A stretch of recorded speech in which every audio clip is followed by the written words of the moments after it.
¿Qué sucede cuando un hombre se convierte en mito? Cuando su nombre evoca tanto terror como admiración y su vida se entrelaza con las leyendas de los dioses. Hoy no hablaremos de un simple rey o de un guerrero cualquiera. Hoy narraremos la saga del hombre que desafió imperios, que navegó hacia lo desconocido y cuya sombra se extiende hasta nuestros días. Un hombre que, según las leyendas, descendía del mismísimo dios Odín. Esta es la historia de Ragnar Lodbrok. Su historia comienza alrededor del año 785, en una Escandinavia forjada por el hielo y el acero.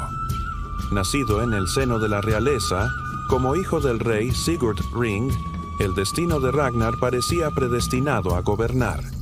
Pero la sangre real no era suficiente en una era de lobos.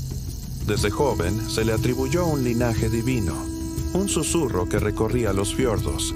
Decían que la sangre de Odín, el padre de todos, corría por sus venas. Esta creencia no era un simple cuento. Era un arma, un manto de autoridad que le otorgaba un poder casi sobrenatural sobre sus guerreros, quienes lo veían no solo como un líder, sino como la encarnación de la voluntad de los dioses. Pero el poder de un rey vikingo no solo se medía en batallas, sino también en las alianzas que forjaba. Y Ragnar selló su destino con mujeres tan legendarias como él. Su primer gran amor fue Lagertha, una Skjaldmo, una doncella escudera cuyo coraje en el campo de batalla era tan feroz como el de cualquier hombre. Su unión fue un pacto de acero y corazón. Más tarde, el destino lo llevó a Aslaug, una princesa de astucia inigualable, hija del legendario héroe Sigurd y la valquiria Brynhildr.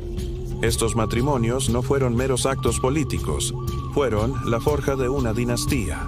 De estas uniones nacieron hijos cuyos nombres se convertirían en pesadillas para toda Europa.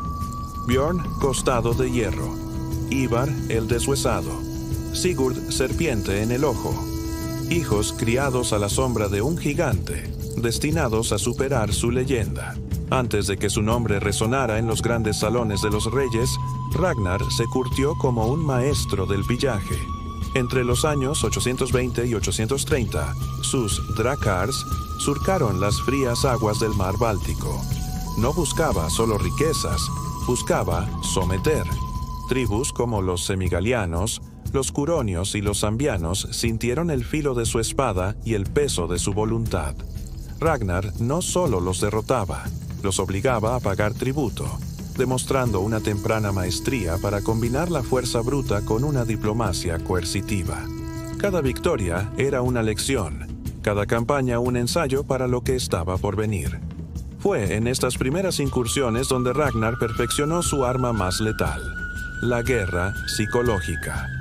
Comprendió que el terror era una herramienta más afilada que cualquier hacha.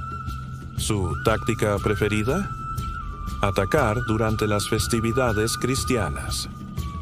Mientras los soldados y el pueblo se congregaban en sus templos, desarmados y vulnerables, confiando en su dios, los barcos de Ragnar aparecían en el horizonte como fantasmas.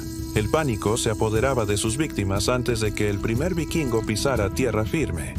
Esta estrategia no solo garantizaba conquistas con mínima resistencia, sino que sembraba una semilla de miedo que crecía por todo el continente.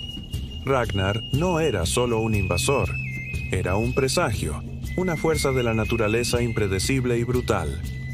El cenit de su audacia llegó en el año 845. Mientras Europa temblaba al escuchar su nombre, Ragnar fijó su mirada en el corazón del Imperio Franco, París. Reunió una flota colosal de 120 barcos y un ejército de 5.000 guerreros sedientos de gloria y oro. Navegó por el río Sena, una serpiente de madera y acero avanzando inexorablemente hacia una ciudad que se creía inexpugnable. El rey Carlos el Calvo, impotente ante la marea nórdica, observó cómo su ejército era diezmado. Para evitar la destrucción total de su capital, tomó una decisión que cambiaría la historia. Pagó un Danegeld. Un tributo humillante de 7.000 libras de oro y plata fue entregado a Ragnar para que se marchara.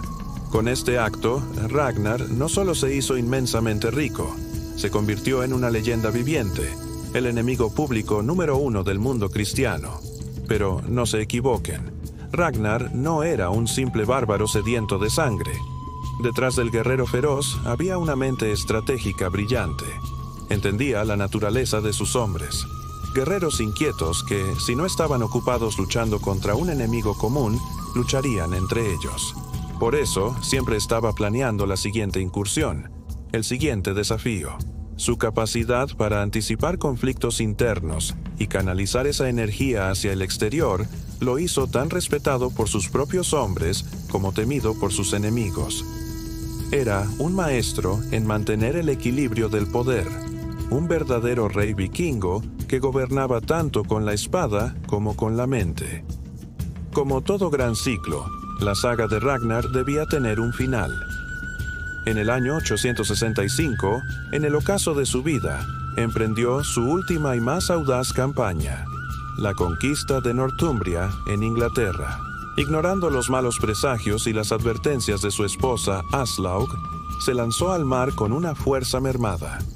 La arrogancia, esa vieja enemiga de los héroes, le jugó una mala pasada. Una tormenta destrozó su flota contra las costas inglesas, dejándolo a merced de su enemigo, el rey Ela. Capturado, pero jamás doblegado, Ragnar enfrentó su destino con el mismo desafío que había mostrado toda su vida. El rey Ela, buscando hacer una demostración de poder, decidió darle una muerte indigna y cruel. Ragnar fue arrojado a un pozo lleno de serpientes venenosas. Mientras el veneno recorría sus venas y la vida se le escapaba, no gritó de dolor ni suplicó piedad. En su lugar, con su último aliento, lanzó una profecía que resonaría como un trueno en toda Inglaterra, una promesa de sangre y fuego. ¿Cómo rugirán mis cachorros cuando sepan cómo ha muerto su viejo jabalí? Y los cachorros rugieron. La noticia de su muerte cruzó el mar y llegó a oídos de sus hijos. La profecía se hizo carne. Liderados por Ivar el Deshuesado, Bjorn, Costado de Hierro y sus hermanos, el gran ejército pagano, la mayor fuerza vikinga jamás reunida, desembarcó en Inglaterra en el 866. No buscaban riquezas, buscaban venganza. Capturaron al rey Ela y le infligieron el más terrible de los rituales vikingos, el águila de sangre. La muerte de Ragnar no fue un final. Fue el catalizador de una nueva era de conquista vikinga, una tormenta de venganza que arrasó los reinos anglosajones. El legado de Ragnar Lodbrok trasciende su propia vida. Sus hijos se convirtieron en reyes y conquistadores, extendiendo su dominio por Inglaterra, Francia e Irlanda. Su linaje se convirtió en sinónimo de poder, y su audacia estratégica fue estudiada y replicada por generaciones de líderes nórdicos. La era vikinga, en su máximo apogeo, lleva la marca indeleble de Ragnar y su descendencia. Hoy, la figura de Ragnar Lodbrok se mueve en la fascinante frontera entre la historia y el mito. ¿Existió realmente como lo describen las sagas? ¿O es la amalgama de varios héroes, un arquetipo del espíritu vikingo? La respuesta, en cierto modo, es irrelevante, porque Ragnar se ha convertido en algo más grande que un hombre. Es un símbolo eterno de la audacia, la ambición y la voluntad indomable de explorar más allá del horizonte. Su historia, inmortalizada en sagas, crónicas y en la cultura popular moderna a través de series como Vikings o videojuegos, nos recuerda que las leyendas más poderosas nacen de aquellos que se atreven a desafiar el mundo. La vida de Ragnar nos enseña que el mayor riesgo no es fracasar, sino nunca intentarlo. Nos muestra que el liderazgo no solo se basa en la fuerza, sino en la visión y la astucia. Nos inspira a enfrentar nuestro propio pozo de serpientes, sea cual sea, con coraje y sin miedo al destino. Porque, al final, no son las victorias ni las derrotas lo que nos define, sino el legado que dejamos y las historias que inspiramos. ¿Y tú? ¿Qué lección te llevas de la saga de Ragnar Lodbrok? ¿Qué batallas estás dispuesto a librar para forjar tu propio destino? Gracias por acompañarnos en este viaje a la era vikinga.